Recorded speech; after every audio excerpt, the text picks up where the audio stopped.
OK အဲ့ဆိုလို့ရှိရင်မနေ့အောင်မှာသင်ခဲ့တာရှစ်ကဖြစ်တယ်နော်မြန်မာပြန်တော့သူကနော်သူကမူဖြစ်တယ်yes okay အဲ့တော့ထားရှိဝါကြထပ်ဖွဲ့လို့ရသေးတယ်ဒီနေ့ထပ်ပြီးတော့သင်လိုက်တယ်မိသားစုဝင်လူဦးရေအရေးအတွက်နဲ့ဝါကြတွေဖွဲ့လို့ရပြီသင်ထားတဲ့မင်းလေးလေးနဲ့ဝါကြအရင်ဖွဲ့ကြည့်မယ် okay 他是我的爸爸他是我的爸爸သူက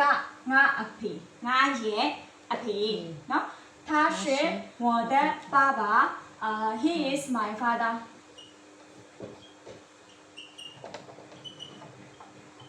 he is my father နော်他是我的爸爸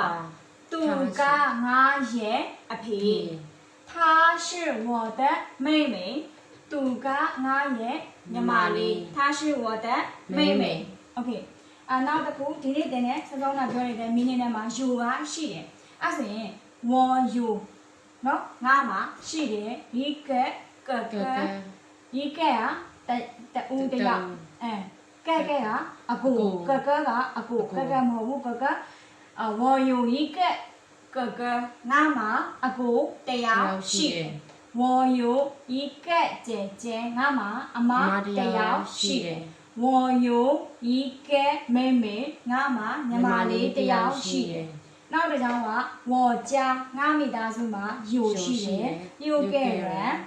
မိသားစုလူ6ယောက်ရှိတယ်ပေါ့နော်ငါမိသားစုမှာငါမိသားစုကလူ6ယောက်ရှိတယ်我家有6个人ငါမိသားစုကလူ6ယောက်ရှိတယ်6ယောက်ရှိအဲ့ဆိုလို့ရှိရင် okay အဲ့ဆိုရင်ဒါကထား subject ရှိက verb နောက်ကပိုင်ဆိုင်မှုဟုတ်တယ်လားငါရဲ့အဖေငါရဲ့အမေဟုတ်တယ်နော် okay နောက်တစ်ခုက war subject ဂျုံက verb ဒီကဲကunit ပေါ့တစ်ခုနှစ်ခုသုံးခုဆိုတဲ့ unit ပြီးပါလို့ရှိရင်နောက်ထပ်ကဲနော်ဘာနှစ်ယောက်ရှိတယ်ပေါ့ဘယ်နှစ်ယောက်ရှိတယ်ဆိုတာကိုဟောဖြစ်တယ်အဲ့လိုပဲဒီမှာလည်းsubject ကအရင်ဆုံးစတာပဲ subject ပြီးသွားရင် verb လိုက်subject ပြီးသွားရင် verb လိုက် okay ဝါကြတိစောက်ဖို့ကအရင်ဦးဆုံးအခြေခံကတော့ subject plus verb ပဲ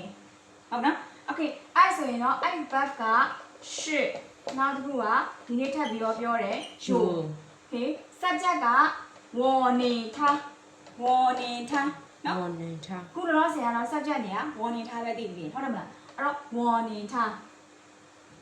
okay ဒါနောက်ထပ်ပြီးတော့ဖွဲ့လို့ရတဲ့ဟာတွေရှိသေးတယ်မဲ့ခင်ထဲမှာနောက်နေ့ကျမှသွားမယ်နော် okay